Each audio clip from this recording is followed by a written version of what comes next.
Hi everybody, welcome to the Butler Beat. I'm your host, Kyle Beery. Fall sports are in full swing here at Butler, but one sport you might not know about is the men's club volleyball team. Today I'm joined by the club's Vice President of Marketing and Communications, Josh Gall.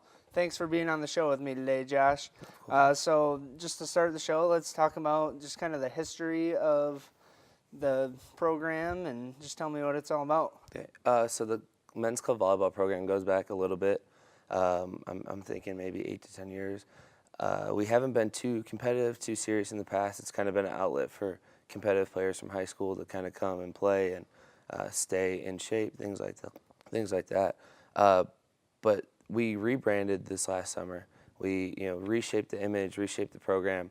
So the whole image now and the whole history is something completely different than what it's been in the past. Last year when the new officers were elected, we decided to add a new logo, switch things up, and start treating the program more like a professional program or like a D1 organization. So it used to be kind of, hey, come play, have some fun, we'll go to some tournaments, we'll go to a match here and there. Whereas this year it's like, no, we're going to win, we're going to play hard, and we're going to hustle, we're going to pick each other up, and it's going to be more of a serious year. And what kind of made you folks want to do that? It's kind of a small school, but you still want to be able to compete at a pretty high level, or? The reason we wanted to kind of switch our image and reshape the program really is because we got kind of bored. We would show up to practice and we'd only do one thing or two drills, and then we'd play each other, and then we'd go out to tournament and not do so well.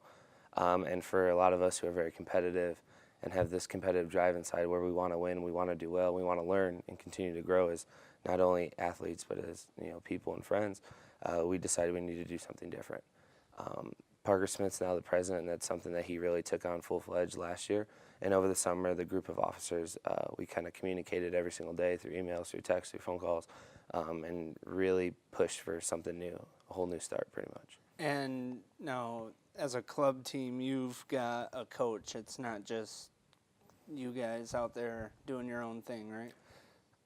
Actually, for the coach, what it is Rob Brandflick, who graduated last year, Okay. and Kim Van Week, who is a senior this year. And they kind of help us out, and they help us run the show behind the scenes, but really it's kind of the officers taking charge until Rob and Kim get there, and then they kind of help us out and pinpoint stuff, but it's really us coaching each other and coaching ourselves. All right, and then just tell me a little bit about your volleyball background. I understand you didn't even play until you came to college. What made you want to do that? I grew up, and I always went to my mom's volleyball games. So I never played competitively. I never played really on a team. I didn't play club or travel or anything like a lot of the players on the team have done. And I kind of got here, and I was actually roommates with Parker Smith, who is our president now. And we saw that there was club volleyball tryouts. And we were like, let's go. Let's just go have fun. We'll see how it turns out. And we both end up making the team. So for the last 3 years, he's helped me a lot. And some of people like Rob and some of our players who have graduated become the player that I'm attempting to be and trying to be and who I am now. So. And, what do you want to – are you thinking about anything with volleyball after college, or is it just kind of just a thing to do while you're here at Butler? For me, volleyball now and volleyball in the future is really going to be where this club goes. I never thought I'd be doing anything with volleyball since I really just started playing. But now, after we've kind of taken the role more serious and taken the club more serious and started treating it like a professional organization, like a D1 team, we would really like to do well this year by winning a gold medal at nationals. And then from here on, take this sport and this team here at Butler University and turn it into a D1 team. Now, it's really hard depending on regulations and rules from the NCAA, but if we can get it there, I would love to still be a part of it and come and help out when I'm gone. All right, and do you know anything about what it takes to get a D1 varsity program started? It's probably quite the hurdle, isn't it? Yes, we've done a little bit of research. I know Parker has done a little bit more than actually I have, and I should really kind of look into it and all, but I just know we have to start somewhere. For us to get to that D1 level and to get past the regulations and rules, we have to win and we have to get our name out there. And that takes a lot of our whole push this year of getting our name out on campus and getting a fan base and getting people to actually follow us, not just in the Butler community, but also in the greater Indianapolis area. All right, and then so you are the vice president of marketing and communications. What do you do in that position? I do a lot of our social media and I do a lot of our design work. If there's a match coming up, that's on me to get all the artwork out for it and kind of let the campus know that we are having something and to get it out early so people can prepare for it. I do a lot of the tweeting. I do a lot of the social or Facebook posts. We try to get out videos to keep our viewers engaged, photo albums, but it's really kind of just being the brand and like living up to what we put ourselves, the standards that we want while we're on the court. So if we're gonna hustle, if we're gonna dedicate ourselves on the court to each other, then we have to do that also off the court. And we have to stay true to who we are on the court, off the court. So whether it's wearing our clothes and wearing it with pride and really taking our roles serious on campus and kind of getting our name out there, that's really what I do. And I mean, that kind of goes along with your major. You're a CCOM art major. I'm an art plus design major with the digital media production minor. So that's almost kind of like two things in one. You're having an awesome time doing something that you love, and you're getting experience for your field. So that's pretty cool.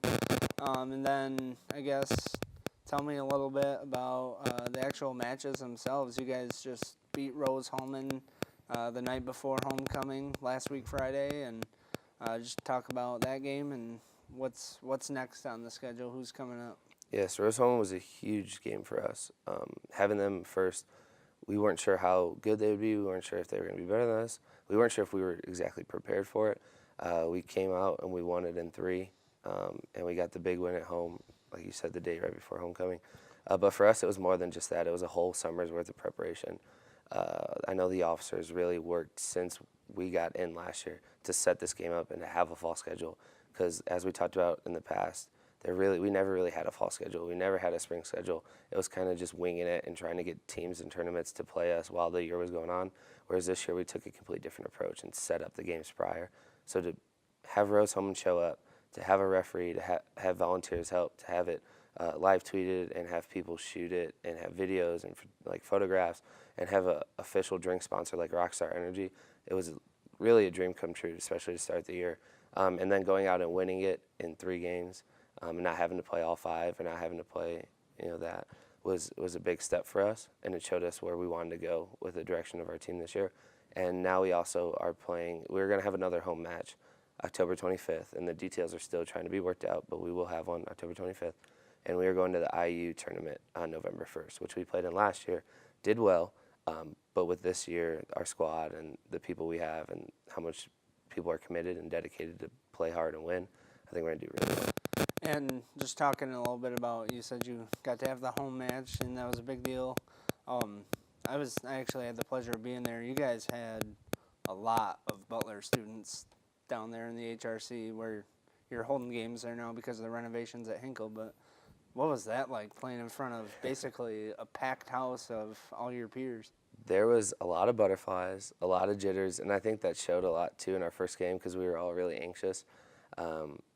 But we were excited. We were having fun with it. It's good to look over and see all your friends right there alongside with you while you're playing a game that you love and a game that you're passionate about. So to turn to someone on the team, be like, hey, let's keep it up. Let's keep the energy moving. Let's pass the ball well. Let's put the ball down. And then to turn left and see some of my best friends and they're cheering you on. Like there's really not a feeling like it. And we really wanted to thank all of our fans for that, because without their support, without them being there, I don't think we would have done as well. And we definitely wouldn't have been as excited for the match. So. And I alluded to it. You're playing in HRC right now. It was pretty cramped, but did that affect the game at all? I mean, I saw some guys go kind of flying into a crowd of people, or does that affect how you guys play at all? Or? To play in the HRC is not as big as a disadvantage as people would think.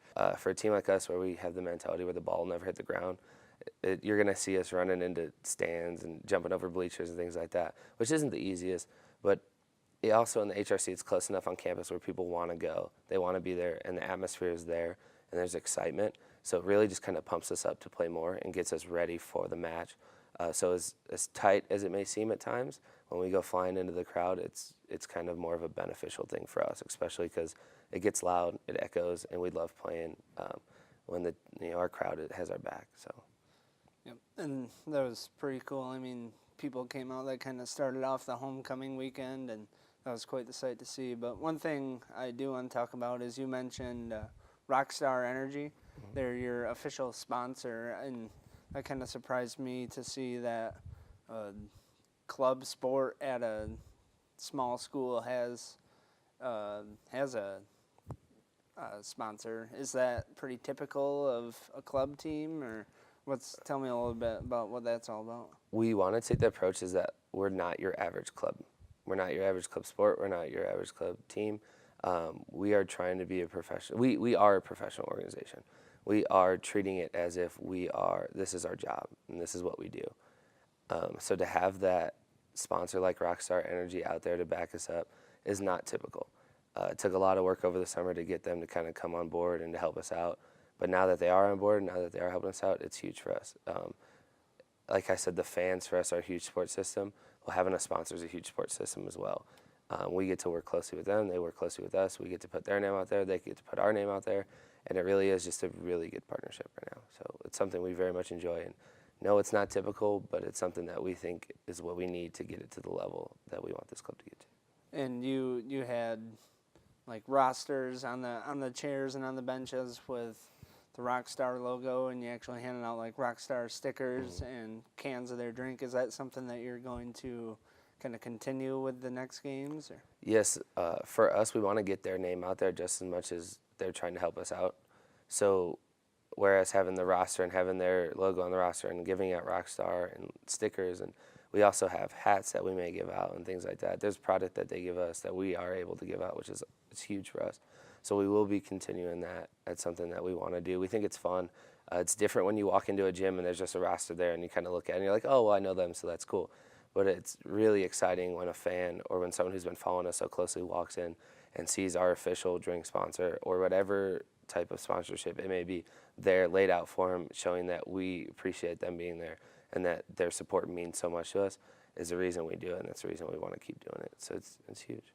That's awesome. And then, so you said next match is October 25th? Yes, home and match. I think that's about all we've got today.